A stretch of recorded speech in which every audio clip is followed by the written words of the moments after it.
adventure fiction inspired by subjects like medieval surgery, ancient clockworks, and Byzantine mechanical wonders. Published works include Drakemaster, the Dark Apostle series, the Bone Guard archaeological thrillers, and Skystrike: Wings of Justice. Her latest release is a young adult science fiction novel, A Wreck of Dragons. For Strong Women's Strange Worlds, Elaine boots Sarah out of the spotlight to MC the Friday Quick Reads. Take it away, Elaine. Thank you very much, Kate, and thank you for taking over today so that I can be one of the readers. Anything for you. Aw. This book follows a team of 5 teenagers scouting for a new home for humanity in space with their giant robot companions, who are all named after famous explorers. Johari is partnered with a robot called Norgay, Talui with Armstrong. Maya's bot Earhart is down for repairs, so she is riding along with Johari inside of Norgay. They've just started exploring a new planet. Armstrong's beacon alerted to their proximity, and Norgay veered inland, sliding carefully out of the flocks of creatures into a cove where the vegetation parted in a series of large, round bowls, maybe where trees had fallen. Johari's window overlaid the image of Armstrong, outlined in blue to indicate that he still moved in reflective mode. Even as they slowed their approach, Armstrong rotated in the air, and his stabilizers drew back as his arms separated. The smooth shell of his flying exterior crinkled and folded to reveal joints. Waist, hips, knees separating from the whole. Huge silvery feet hovering as gently as butterflies. Armstrong's hands flexed through a series of movements.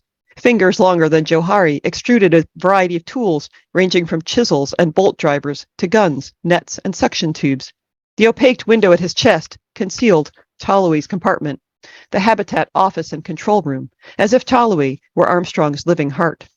"Awesome," he said. "Let's go." Armstrong's careful jets and repulsors leveled his feet to the ground over a patch of stone, and he sat down with a little puff of dust. Maya cheered and clapped.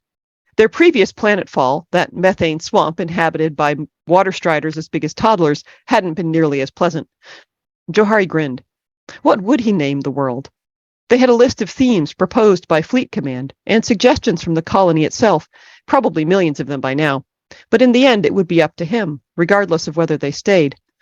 The thought gave him a little chill. Stay, on a planet bound by gravity you couldn't turn off, surrounded by people you didn't even know. The list of names from Fleet included words like freedom, unity, and prosperity. The suggestions from regular citizens were stuff like New Earth, happiness, and simply home. Johari settled back into his seat, and Norgay swelled a little around him, cradling him, as he always had, the only definition of home Johari had ever known. Wow! Maya leaned forward, and Norgay obligingly stretched out her chair so that she could press her palms to the view. Her breath made little clouds against the window. Beyond, Armstrong's various tools collected bits of foliage, soil samples, a cloud of some tiny creatures, insects, or what passed for insects around here. Over the rounded pits hung immense blossoms in dripping rings of yellow and red, with lolling fronds around their stems. Armstrong's cameras beamed close-up images of the fronds where streams of liquid pumped along and little things swam inside. As Johari watched, a larger worm-like entity detached from the inner wall and slurped a mouthful of smaller creatures, then glided downstream and burrowed against the wall again. A whole ecosystem in a single plant. Freaky. Armstrong moved carefully forward, a serene statue in a garden of wonders. He leaned down and reached into the nearest pit, then adjusted his position and leaned further, almost precarious now, sending one of his suction tools toward the pile of stones. "What does he want with that?" Maya said. "Bacteria, probably, or lichen, or maybe Chantel asked him to bring her one for chemical analysis." The suction tool rose slowly, the barely captured thing wobbling on its end. A second suction tool tried to assist, but overcompensated. With a tearing sound, the thing broke open, and the unmistakable goop of an egg spilled out onto the ground. Gross! Maya flinched back from the window. "Talui, what are you doing?" Johari tapped and magnified. A thicker blob lay amid the murky pool. The egg had been fertilized. Gross indeed. The crazy flowers swayed and arched backward in slow motion. Sensitive plants. Cool. "We need to gather one. I suspected they were eggs. If the proteins check out, the eggs could be used to recharge our kitchen pods. From the air, the pattern of these bowls reminded me of fish nests, but above ground."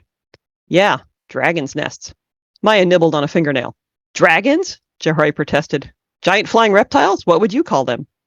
We think they may be amphibious, actually, Talloway offered. I'm going to try again. Negative. Check your position. Armstrong's going to fall in there and get egg all over. 1 or 2 samples for testing is fine, but we didn't come here to wreck the place. Armstrong straightened and turned from the waist, scanning the pits all around them. Most were empty. In those that contained eggs, the eggs clustered close in the middle. Jahari pictured the baiting wings of those, okay, fine, dragons, as it tended its nest. They would need that kind of span between the egg caches. You got a point, said Talloway. I'm going EVA. No way. We're not close to ready for that. We need more samples, a broader range, comparative analysis. You can't just... Talloway's face appeared in the center of Norgay's view window, his expression direct. We don't have time for that, Talloway said. The atmosphere test's fine. It won't take long. 1 egg, and I'm back. He flashed a grin, and then vanished. Armstrong squatted near the pit and extended one arm, swiveled at the shoulder to reveal a staircase. The atmosphere is one thing. We don't even know if the suit's filters can handle the local pollen and spores. Talloway! No answer. Jahari sagged in his chair. We want to hurry, right? Maya asked. I mean, if fleet is starting to break down?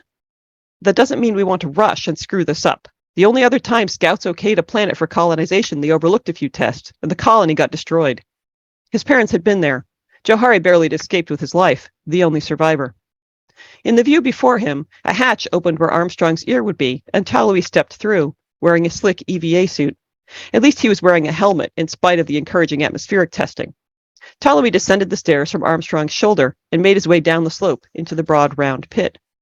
A pile of eggs as high as his waist stood as high as his waist, the eggs themselves double the size of his head. At the perimeter, the flowers stretched upward. Jahari stood up straighter. Something's happening, Talloway. Come back. Those flowers? One of the nearest gave a sudden burst, spewing greenish liquid across the pit. It spattered Talloway, knocking him sideways.